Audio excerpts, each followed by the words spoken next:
The Spinoff Podcast Network. I'm Toby Manhire, and this is Juggernaut, the story of the fourth Labour government.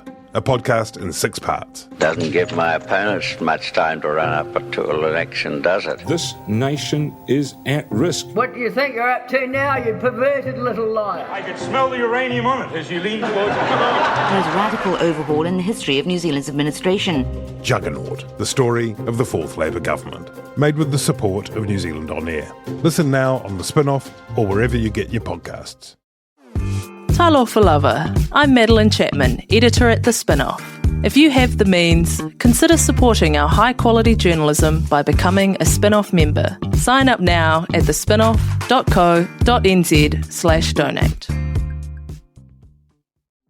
No mai hoki mai kia behind the story. This is Duncan Greive, but I'm about to hand over to your host Madeleine Chapman. I'm away this week, and rather than have a repeat, I thought I'd share an episode of Behind the Story, which is the Spinoff's new podcast wherein our editor Madeleine Chapman takes a dive into the sort of reporting style and emphasis of one of the Spinoff's journalists. Massively self-indulgently this week, that was me, and it struck me as we were talking that some of the sort of thinking about the Fold and my reporting on media might be of interest to regular Fold listeners. So here it is. This is Madeleine Chapman sort of guest hosting the Fold on Behind the Story on the Spinoff. Enjoy! Today I'm talking to Spinoff founder Duncan Greive. Duncan has been writing regularly this year on business, politics and pop culture, but his slightly more niche area of interest is the media itself. This week was a big week for the media, with AM and Newshub airing their final episodes, and a new lease on life for the Fair Digital News Bargaining Bill. If you don't know what that bill is, I would suggest looking at Duncan's author page on the Spinoff, as he has written more about it than probably anyone else in the country. Duncan also spoke to Samantha Hayes and Mike McRoberts about their time at 3 in a sprawling emotional interview that you can read now on the site. I wanted to speak to Duncan about how he balances relationships with industry colleagues while also reporting and sometimes investigating them, and what compels him to write now that he's not a full-time journalist with regular deadlines. Here's Duncan Greive on Behind the Story. Welcome, Duncan. Great to be here. Thanks, Matt. You are the Spinoff's only news reporter, in that you report on the news and what's happening with the news and media. How did you end up with that job? Yeah, it's strange, right? It's not something that I intended to do, though I was actually briefly a media columnist for North and South before the Spinoff started. So I obviously had... When was that? It would have been like 2012, something like that. It was just a page column, which I had forgotten until we mentioned it now. I honestly don't think I was very good at it. Virginia, the then editor, was very kind and sorted out for me. But I was sort of skirting around the edges of the thing rather than right now I feel like I'm in it. But to answer your question about how I've ended up doing it, it's partly a consequence of... Like, I used to be a music critic, and that was my main sort of way I understood myself and the world, and then broadened out into other things. And then after starting the Spinoff, you become consumed by the business side of it, and you get overwhelmed with thinking about, you know, how the whole thing fits together and all the adjacencies that are next to it.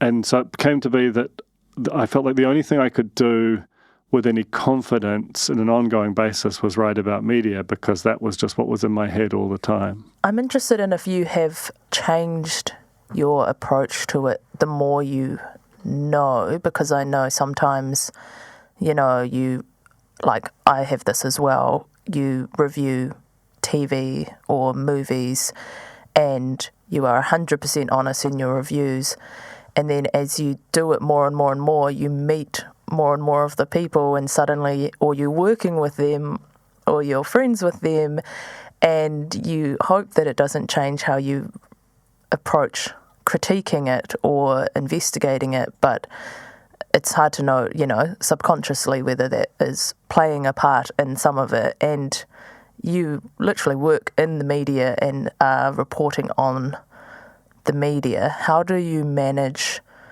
those kind of I guess, relationships in terms of like being able to write about someone and then also have a beer with them later?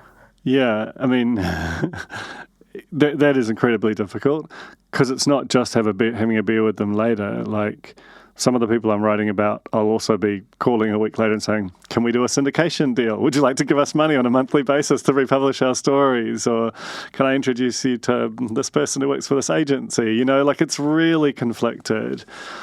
But I think conflicts, as long as they're sort of declared explicitly or implicitly and kind of managed, they're okay. Like, and that might sound kind of like a mealy-mouthed apology, but, you know, like, for example, like I'm just about to file to you a piece, which will be going up this weekend. It'll be live by the time this podcast airs, about the Stuff's version of 3 News, and which talks about Sinead Boucher, Stuff's owner, and Juliet Peterson, who's the new head of WBD, on stage kind of announcing, giving a little preview of it. And, you know, I've written about that. I've written about what I thought was interesting about it. I've also written about some aspects of it that I thought were a little bit kind of awkward, and I'm sure both those people will read it, and I'll probably hear from at least one of them, and you just sort of muddle along through. You know, there are periods where you'll write something and you're like, oh, God, I know this person's not going to love that. I probably won't hear from them for a couple of months, but the fact is this is a small town, a small industry, and it's hard for any of us to stay mad for long. That's my theory of it anyway. You're in the bridge renovation business. That's right. I mean, this was a big week for you as a media columnist and reporter. Obviously, AM and Newshub both broadcasting their final shows on Friday. You spoke to Samantha Hayes and Mike McRoberts on The Fold, your media podcast, about their time at 3, which was essentially an exit interview, and it's very compelling, and there's a sort of edited transcript of it on the Spinoff now.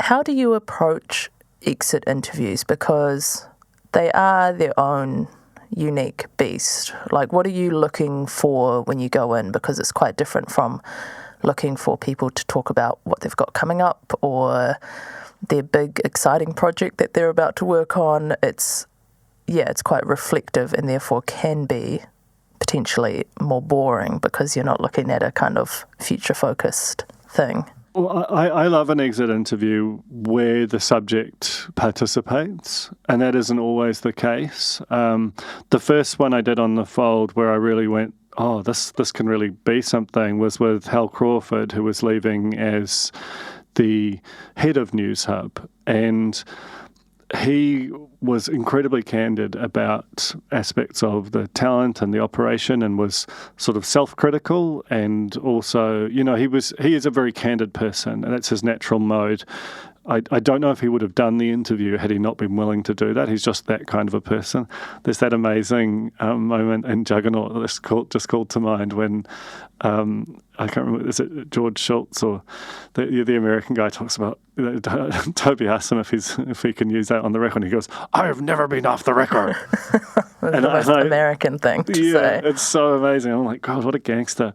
But Hal's got a little bit of that quality in him, and that he could never bullshit you. It's just not his way. And so that sort of made me realize what you can do in a live podcast context with someone who's willing to go there. It doesn't always happen. Quite frequently when someone's leaving a place, their relationships are still incredibly important to them, or they have some kind of fear about it. But I think the one with Sam and Mike really worked because the thing is really ending. It's not like if they said anything bad about Newshub, which they didn't, that would make the people who are continuing to do the same job the next day harder. There is no next day. So it's the ultimate exit interview in a way. But you do very frequently really want something from someone. I can recall a person I was interviewing once who told me amazing things off mic, and I was like, God, this will be incredible. And I assumed that that's what we were going in there to do. And then they started talking. I was like, well, this ain't it. What's going on here?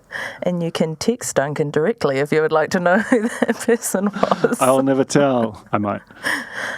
There was also quite a big macro development in media this week with national U-turning regarding the Fair Digital News Bargaining Bill, which they are now embracing. You have written about this bill probably before it was even a twinkle in the eye of the then government many years ago, and it's not something on the face of it that the entire country is going to get extremely invested in. How do you write about something when you know that you are kind of working uphill to get people emotionally engaged with the topic? I'm not sure that I've succeeded with this.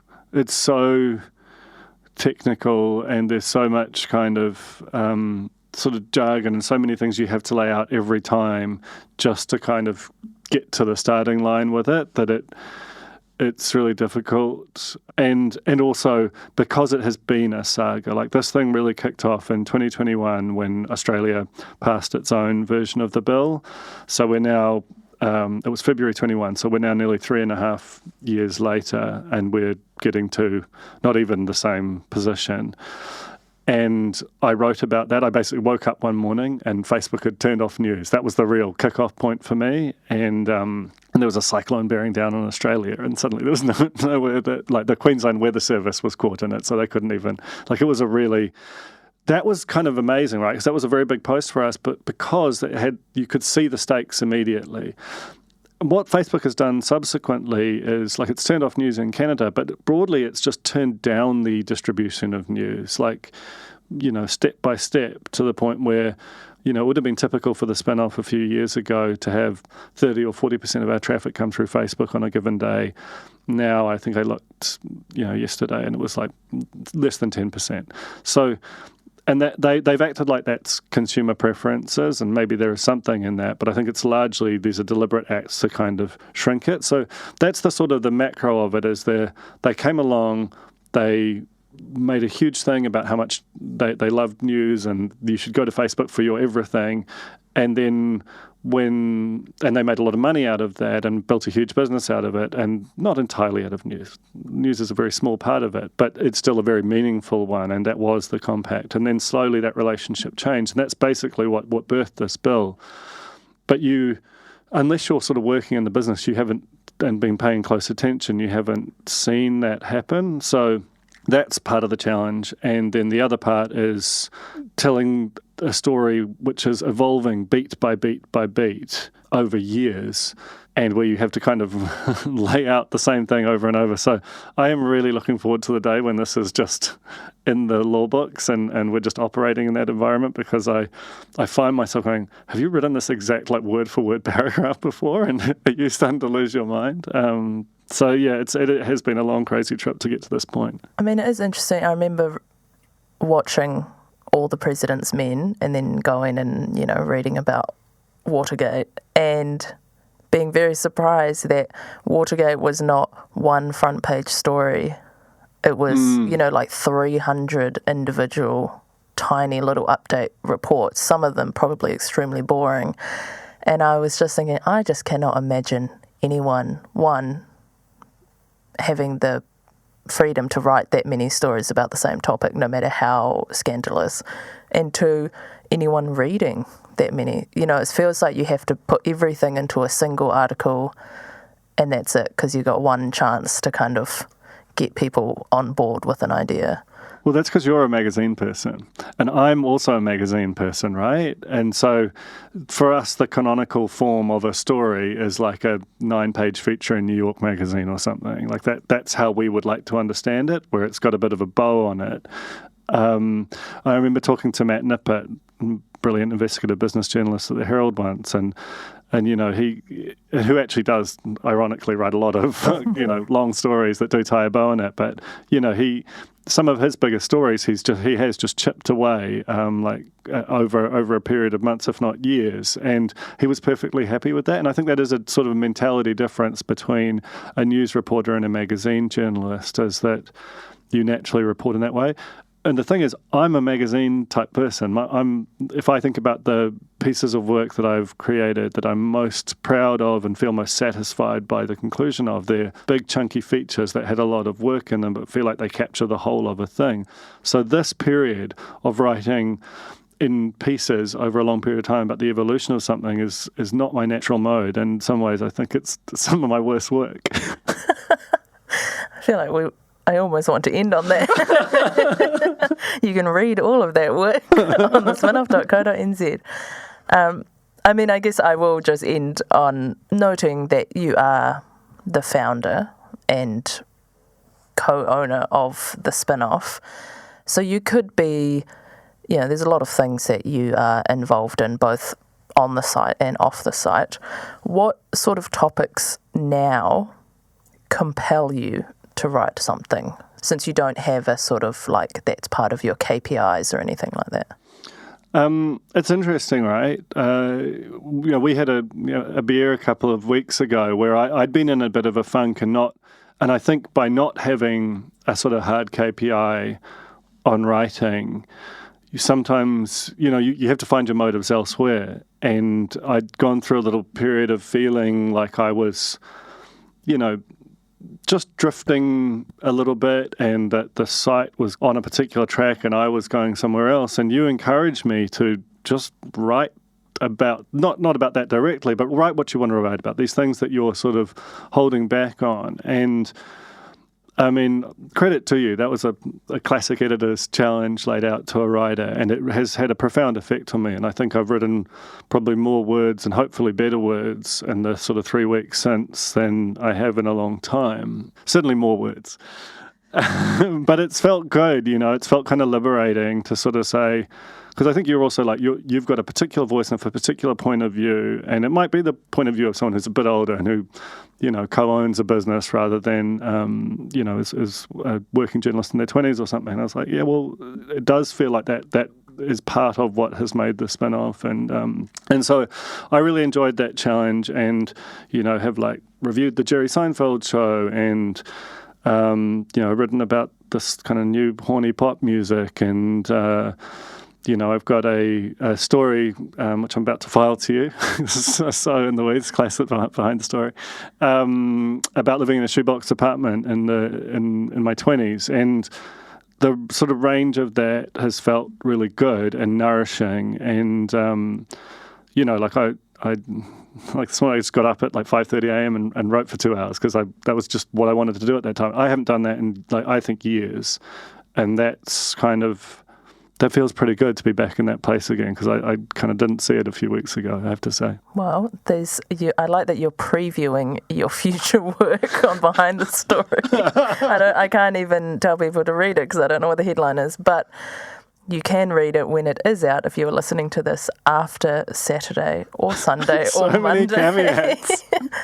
But thank you very much, Duncan, for being on Behind the Story, and I never know how to end it. Sorry. None of us do. That's the end. I just want to say thank you for your time and for being on Behind the Story. Thank you. It was super fun.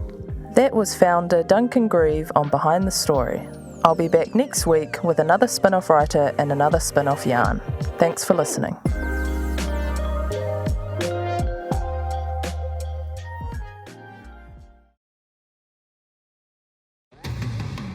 Do you find it hard staying optimistic with all the financial news in the media?